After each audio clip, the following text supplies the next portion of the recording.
Hello guys, welcome to my জান্নাত cooking ব্লগে সবাইকে অনেক অনেক ভালোবাসা জানিয়ে আজকের ভিডিওটি শুরু করছি। তো দেখতে পাচ্ছেন এখানে আমি কড়াই চাপিয়ে দিয়েছি আর জল দিয়ে দিচ্ছি, কারণ আমি এখানে পাস্তা রান্না করব আর সেটাই তোমাদের সঙ্গে শেয়ার করছি।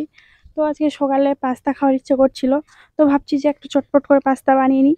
তো তোমাদের সঙ্গে সেটা শেয়ার করছি। তো প্রথমে আমি কড়াইতে জল দিয়ে দিয়েছি নিজের আন্দাজ মতো, দিয়ে আমি জলটা উষ্ণ গরম করে নেব। আর দেখতে পাচ্ছেন এখানে আমি ছোট প্যাকেটে 2 প্যাকেট মানে নিয়ে নিয়েছি পাস্তা ছোট প্যাকেটে। তো আপনারা আপনাদের পরিমাণ অনুযায়ী নেবেন, কম বেশি করে নেবেন। তো আমরা সবাই খাবো তাই আমি 2 প্যাকেট নিয়েছি, একটু বেশি করেই নিয়েছি। তো জলটা উষ্ণ গরম হয়ে গেলে আমি দিয়ে দিলাম পাস্তাগুলো সব।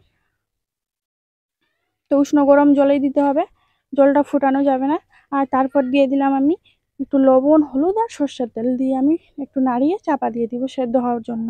তো যতক্ষণ ধরে সেদ্ধ হয় ততক্ষণ ধরে আমি পেঁয়াজ, কাঁচা লঙ্কা, টমেটো, গাজর আমার কাছে হাতের কাছে যা ছিল সেটা দিয়ে আমি করছি। তো আপনারা চাইলে এখানে অন্য কিছু দিতে পারেন, ক্যাপসিকাম দিতে পারেন বা বিটরুট দিতে পারেন। তো আমার কাছে যা যা ছিল, তো সকালবেলা সেটা দিয়ে আমি আজকে মানে পাস্তাটা বানাচ্ছি আর রেডি করছি। তো দেখতে পেলেন প্রথমে আমি ছোটো সাইজের 4টা পেঁয়াজ নিয়েছিলাম, মাঝারি সাইজের। তো সেটা আমি ঝুরি করে কেটে নিলাম। এবার আমি গাজরটা কেটে নিচ্ছি, তারপর একটা টমেটো নিয়েছিলাম বড়ো সাইজের, আর 2 থেকে 3টা কাঁচা লঙ্কা নিয়েছিলাম, আর 2টো ডিম নিয়ে নিয়েছি। তো পাস্তার পরিমাণ অনুযায়ী ডিম দিবে এখানে কম বেশি করে। তো আমি আমার পাস্তা একটু বেশিতেই আমি 2টো ডিম নিয়ে নিয়েছি। আর কড়াইতে মানে তেল দিয়ে দিয়েছি, সর্ষের তেল দিয়েছি, আপনারা চাইলে সাদা তেলও দিতে পারেন। তো আমি সর্ষের তেলটাই দিয়ে দিয়েছি, হাতের কাছে যা পেয়েছি তাই ঝটপট করে নিচ্ছি। আর তারপর দিয়ে দিলাম কাঁচা লঙ্কা, পেঁয়াজ দিয়ে একটু মিনিট খানেকের মতো নাড়াচাড়া করে তারপর দিয়ে দিলাম গাজর আর টমেটো দিয়ে ওটাও 2 মিনিটের মতো একটু নাড়িয়ে চাড়িয়ে নিব। নিয়ে আমি একটু মাঝখানেরটা মানে ফাঁকা করে দিয়ে 2টো ডিম দিয়ে দিব ভেঙে।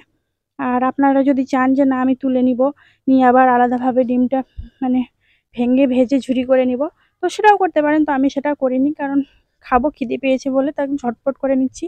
তো যাই হোক, সেটাও কিন্তু খারাপ না, একই দুটোই খুবই টেস্ট করবে। তো আর এটার সঙ্গে মানে নিলে কি বলো তো, যে গাজর, কাঁচা লঙ্কা, পেঁয়াজ সব মানে সবার সঙ্গে ফ্লেভারটা ঢুকে যায় ডিমের।